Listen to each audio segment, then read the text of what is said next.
Hello. Hi, How are you?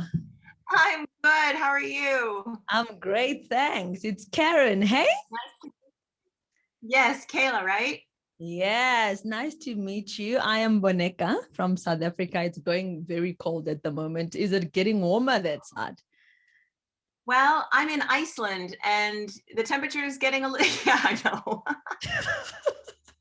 Not the conventional place to be, but it is getting warmer relatively. So that means your house must be really warm because you have like a short sleeve. I'm like with a scarf and a jersey. Yeah. Oh my word. Is Iceland? I know my sister would love to do Iceland because she says Finland is a colder place and Iceland is warmer. Is that true? Yes, that's true. Greenland is really cold compared to Iceland. They reverse the names. Oh my goodness. Sure. No, that's really interesting. I would love to travel, but I'm like not to a cold place. Warm, hot South Africa, as cold as it is. If you looked outside, we've got like blue skies and sun, but we're just sissies when it comes to What's the the temperature though? right now, I actually don't know. I think we work in degrees Celsius. So I Yeah. think we're sitting around about maybe 22 to 25 degrees. I don't know how it would be in Fahrenheit and whatever you guys work with, but I'm like, No, I speak Celsius. Canadians speak Celsius. oh, Yeah, that's 22. awesome. That's You beautiful weather. Like that's comfortable and yeah. In Iceland, people would be in the ocean swimming. Are you serious? Oh my goodness. Yeah, that you see, this is why I wouldn't survive. I'm like, let me just stay in South Africa because I would die, literally. That's how I feel when I'm in the cold. If you look, I mean, I'm in a jersey and a scarf and you were sitting at 22. Now, if you're Yeah. swimming in that weather, I'm like, oh no. But I'm even in South Africa, I'm colder than the normal person. So I'm not normal. I think it's just Yes. what you're climatized to. Yeah, Yeah. totally. Oh my word. Lock talk. Let's get into it. Are you ready? I was so Absolutely. excited. Yeah. I thought we were gonna be doing it with your partner and everyone, so it's just you today. Just me. Yeah, I didn't know if Brian was going to be able to join in the call or not. But by all means, I speak on his behalf because we are kinship, him and I. So Yes, yeah, no worries. I'm happy. send his One or regards. two. I mean, the more the merrier, but if we've got just you, it's perfect as well. So lock talk, Well, we can why the try him. I don't know if it's too late. no, Should we that's try okay. him? I really don't mind. It's fine, even if he's not on. So no, if he can, he can. But if he doesn't, that's also all right. Doesn't bother me or us in any way.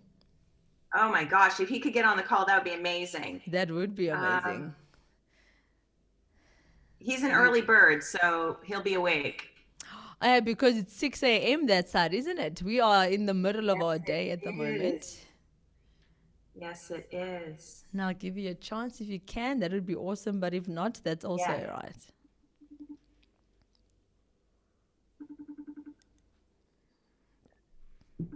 I think he usually gets up around now. So come on, Yeah. Brian. Might catch him before he gets brushes his teeth, but we fine. It's a good thing it's online. Yeah. Good morning, Brian. This is a really strange request, but Active FM is on with me to do an interview in South Africa. Are you able to pull yourself together in a few minutes?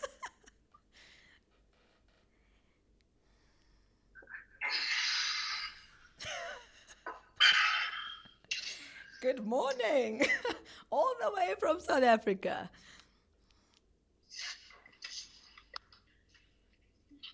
Brian, honey, I'm sorry to wake you. Oh, no, it's okay. Shame. He doesn't have to. He's got the video on pause, so we'll see what's up with him. Yeah. Hun, are you able to do this?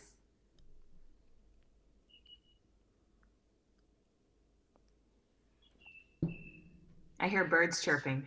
Yeah, he's like, am I dreaming? What's going on? Yeah.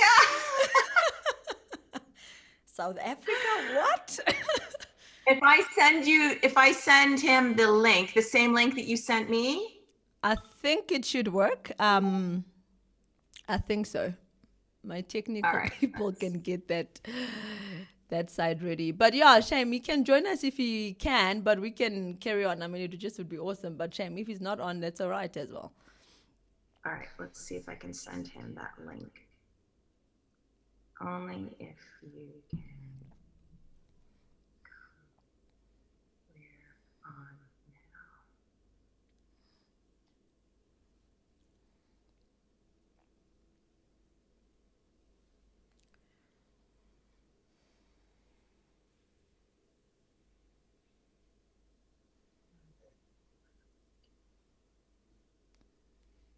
Okay.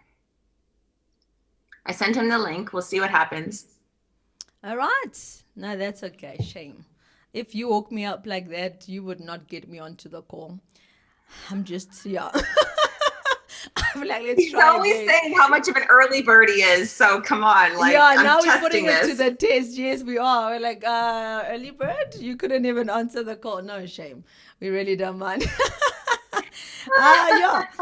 So let's talk lock talk. Why the podcast? And I'll tell you what I thought the first time I heard the whole thing. I was like, oh, because you have like an idea in your head of who you're going to meet and what's going to go on. I had my afro on the last time when we were supposed to, but then I had to tie it up now. So I'm not in like a locky type of vibe. But why the podcast? Lock talk. Where was the need? Where was the gap for that? I don't know if there's necessarily a gap for it. My partner and I, we're actually co-owners, co-founders of a product line called Noggin Oil. Yeah. And Noggin Oil was designed specifically for parted and protective hairstyles, locks, braids, extensions, etc. And we just have such a fun rapport and talking back and forth. We just have so much to talk about. And it just sort of came to us, especially during COVID. Yeah. Right? We just, as hairstylists and locticians, we're not working in Toronto. Like, we've been in lockdown for almost a year consistently. Sure. It's been really disheartening, and a real blow to the beauty industry. Yeah.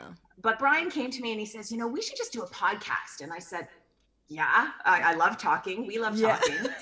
And so he's like, Lock Talk. And I was like, yes, like it just resonated. So it sort of birthed from a combination of just our relationship and what we want to talk about. And so that's where it came from. Sure. Can I tell you? So the producer came up to me like, oh, they do dreads and they want to talk locks and things. I went and I listened to a few of the podcast. I didn't go on YouTube yet. So I was just like purely just listening to the podcast on my phone. And I've got this idea. I'm thinking it's these two black people with these long dreads and whatever. And then I go on YouTube. I'm like, well, I have to see. And I'm looking at this white lady. I'm like, oh my word. I don't know. In South Africa, I know we're African and you would think there's locks and things ever, but when we look, it's generally, you know what I'm saying, the black people that will have the locks and things like. But how did you get into this? Because I was like shocked. I was like, wow, okay. And now I was obviously more intrigued and wanted to find out, how did you get into it? Is it like a thing? Because for us, if you have locks, it's like one of the hairstyles. It's not like, but when I heard you guys talking, it was still something you're introducing to your community. It's not, usual and things like that. How did you get into this whole thing with locks? Where did it all begin? Well, I think, first of all, it's really interesting because, you're coming from South Africa and I'm coming from Canada. And I think geologically, like where people are in the world, things that seem normal might have stigmas in different parts of the world, or have, don't really understand or know about. And so that's the beauty of having a podcast, right? You can talk to anybody around the world. I've been doing locks for 22 years and I've sort of fell into it. I'm a licensed hairstylist. Sure. I fell in love with the idea of aesthetically changing the hair without the use of chemical. And having straight hair myself, it gives me volume, it gives me texture. Yes. And for somebody who has textured hair, who has a lot of volume, it can control that hair, right? Yeah. It can control it, make it more tame. And so the beauty of locks is that it does whatever you need it to do. It's so versatile that anybody can have this. So I feel like, for me, it was more of an aesthetic of an art not, early in my years, I didn't really understand, more of the history. And Yes. now, speaking to a lot of our guests who are from America, from the United States, Yeah. there is a completely different history than Canadian history, than, Yeah. South African history. And so learning from our guests about really um, that level of importance in Yeah. the Black community, and that they don't have history, that they know where they come from. Yeah. It's just right. So hair to them is an identity. It's something that really they're protective of, and Yeah. I'm learning that, and I respect that. You know. Yes. Sure. All right. I mean, I live in a house, just to let you know, I've got 3 women, then each and every one of them have locks. It's like you were saying, a protective hairstyle, but I'm just like, I would never do dreads.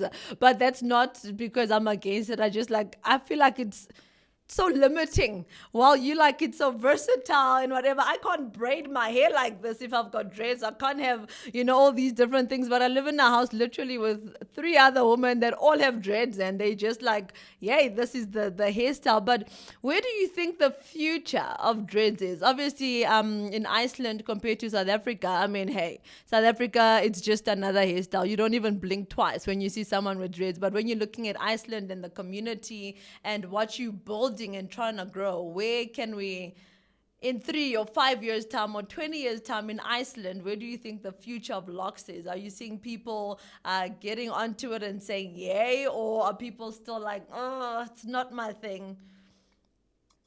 No, I really do think that, like anything, the information is getting out there, and we're having more conversations, and we're learning about different cultures and different histories, and Yeah. and it can only grow from here. I can't see it minimizing, because locks have stand the test of time, right? The hair Yeah. naturally will mat. So it's something that calls to different people for different reasons.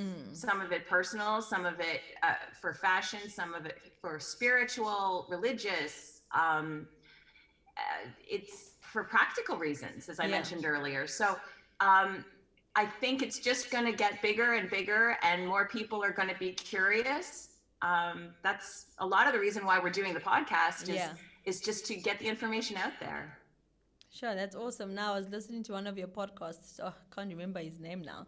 But he was literally talking. I mean, there's so many movements that are happening these days. You've got your BLMs and this and this. And he was talking about the future of locks. And he was like, he sees a tribe, of people with locks. And I was just like, oh, my word. Is it... I know you've just like touched on it now with people identify themselves, by their hair and things like that. But is it... Are we still in a place where we define ourselves by our hair? You know what I'm saying? Are we not more than our hair these days? Because I mean, maybe we've passed that in South Africa a little bit, because I mean, we had Hairgate and all of those things happening, but now I'm just like, but is that where we still are, that we would want to get a tribe of dreadlock people? Is it just like a nice to have, it's like, I want to have locks today. Oh, well, because I mean, these days we're getting synthetic locks. I can go to the shop and get that thing, and I can put it on, and I have locks for a month. But when I don't want it again, so it's not like I'm defined by it. But listening to him, because that was what he was like, talking about a tribe of locks, and it's I was just like, this is so much deeper.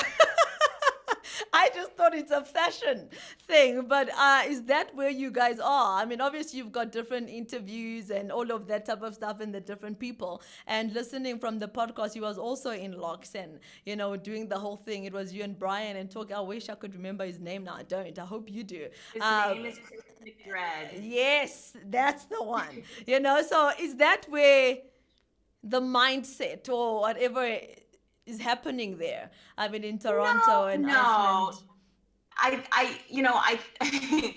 He's so passionate, and I love how his passion comes through when we speak with him on the podcast. He's been a regular guest of ours. Yeah. And he comes from Kenya, and he resides in Dubai.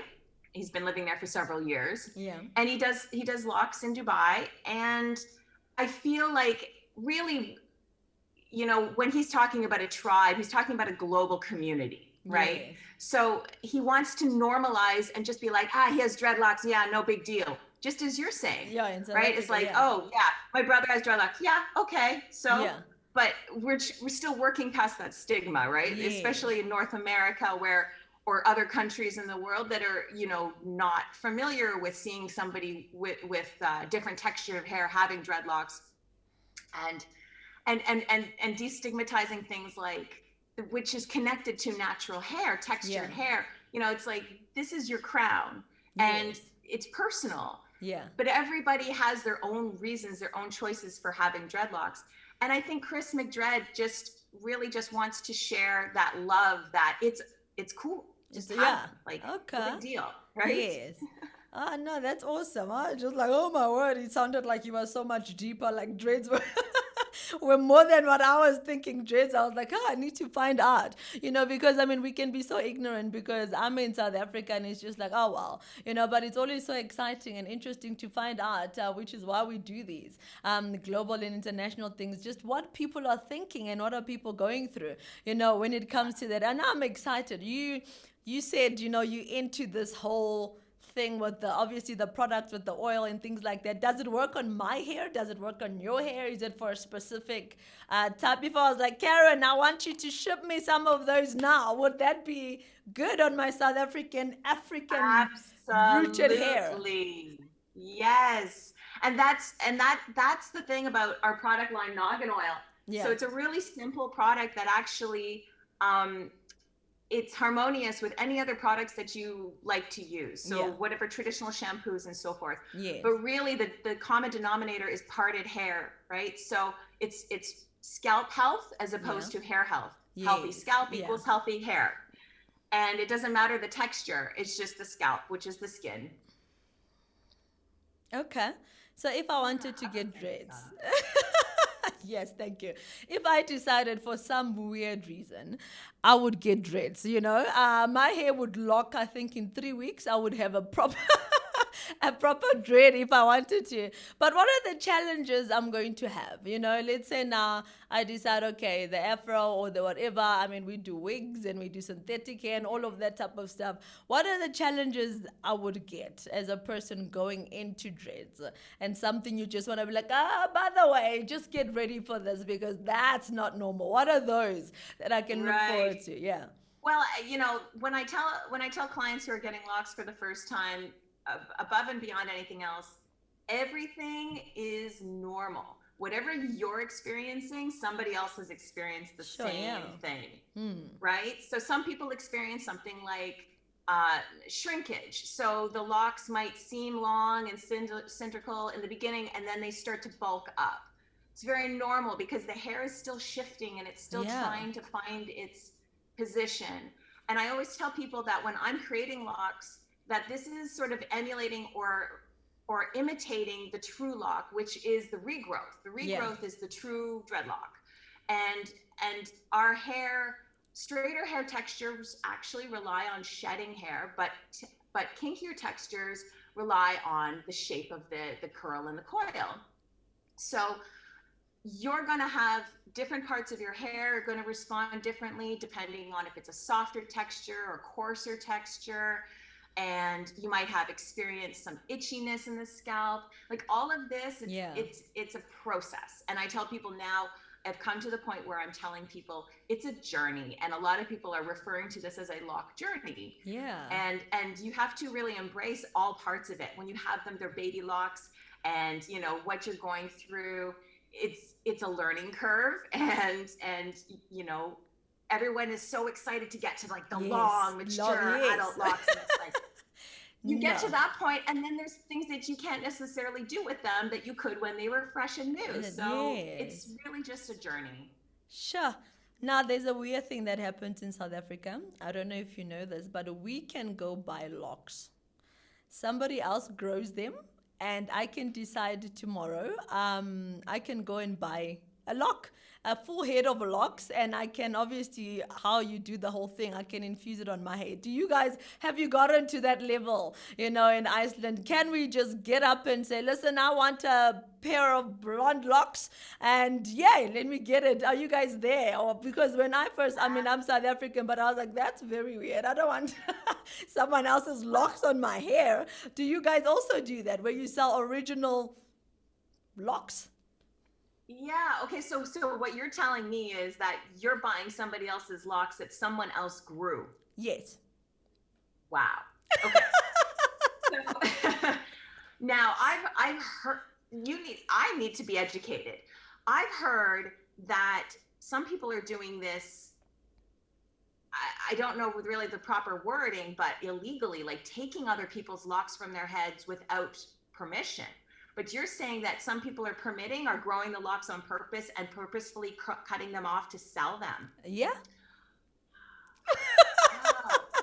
It's a trade. That's exactly what it is. I mean, that was my face the first time I saw it. I was like, wow. And it's, yeah, so people will grow locks and they'll cut it off and they'll sell it. And the next person will buy it, and then obviously you have to grow your hair like a little bit so that you can, whatever you do, crochet it in or whatever. And yeah, so Iceland is coming. You'll get to a point where it's legal. Well, so here's another aspect to that. When I hear taking somebody else's locks and putting them on your head, you're transferring energy, in my opinion. This is my personal feeling. Yeah. Right? So whatever that energy that person carried on their head is now fused to yours. Either you should maybe know the donor, yeah, or at least have a background on it. Like, okay, did this person, did they share similar values? I don't know. We will pre-make, so on sort of. It's a little different. We'll take human hair extensions and create locks and then attach them. Okay, so you're not gonna like take a person's real locks. Yeah, no. But again, like I said, in South Africa, it's not even like a thing. It's like, oh, it's locks. It's like another hairstyle. I just want to have locks now. And hey, you got, yep, I'll take it. I'll buy it from you. And it's there's not even that. I mean, I know you like, oh, there's a person there. When the weird things and the creepy things are not even in people's heads, they're just like, oh, well, it's another hairstyle. Where they wanna, get into that. And I know people will grow locks and they'll cut their hair and decide, well, I don't want locks for a while, and then they'll put it back again, which is, I think that's happening, but I'm very excited. I've had a few clients over the years cut their own locks off and then a couple of years later reattach their own locks. Absolutely. We'll keep them in a bag, protected, and or I have had a couple of people will attach a couple of their friends' locks just as like, again, an energy transference. So sure. But I learned something. That's amazing. I don't know how that would go in Canada and the United States. I need to talk about this. Yeah, I will be listening for the next LOC Talk. I'm like, that's definitely what happened. Maybe next time we can have someone with locks that bought there, because I'm sure I can get you one. And then they can just be definitely. Like, yeah, because it's like it's a normal thing, because you just like, I just want locks. Are you selling them? I'll take them, or you can go to a place where because obviously we've also got salons and, beauty places that do it. And you can say, hey, and obviously we've got people that know the business. The different thing here in South Africa is, you've got the amateurs where you're on the side of the road, literally. If you go into like one of our small Johannesburg in the CBD, you can go in, then you can sit on the side of the road and they can start your locks, or you can go into like a proper, hair salon where they know hair, I don't say, they'll tell you from your scalp, the type of hair that you got, what you need to do. But people just want shortcuts where it's just, well, I don't really want to go through that whole process. And like you were saying earlier, I want them already long. I don't want to start with those little things. I don't know how to keep that. So they buy it, I guess. And it's not even a thing of, oh my word, energy, or what was this person going through today. It's just like it's a hairstyle, I guess. and that's and that's great. And that's part of the tribe. It's just whatever works for you. And like no judgment, and everybody Exactly. has their own, some people take it, Rastafari, right? Rastafarianism, it's very spiritual, Very, and yeah. never do extensions or Exactly. anything like And that. everything Yeah, has to be natural and oh wow, I admire you guys. But oh my word, that was very exciting and very, I love the knowledge you've got. I mean, next time I'll just come up like, somebody told me I have 4C hair, so what should I do with this? And one day if I ever decide to have dreads, LOC TALK is literally where I'm gonna go to. Tell Brian he's not a morning person. He didn't manage to get onto our call, so all the way from South Africa. All the way from South Africa. He's been declined. He's not a morning person. He can try again uh, at another time. But it was so nice to talk to you, Karen, and the whole knowledge of dreads. And I'm glad I could teach you something about buying different. I'll personally not do it, but that's what happens. That's what people do. well, I appreciate the conversation today. Thank you very much for inviting me. And it's Monique, yes? It's Boneka. Monica. It's a Lovely to talk Xhosa to you. name, so it's Boneka. So it's, you pronounce it as Boneka. Monica. Yes, that's it. So you've now pronounced a Xhosa name all the way from South Africa. It's called the Wakanda language. That's the one that we speak here. Yes. All right. No, thank you very much, Karen. Yes, say hi to Brian for me, and I'll be looking forward to listening to more lock talks and finding out about tribes. I even listened to your interview with the Indian guy. That was all the way from India. That was very interesting. So hey, keep going. It's an awesome chat, and it's very nice to listen to. So yes.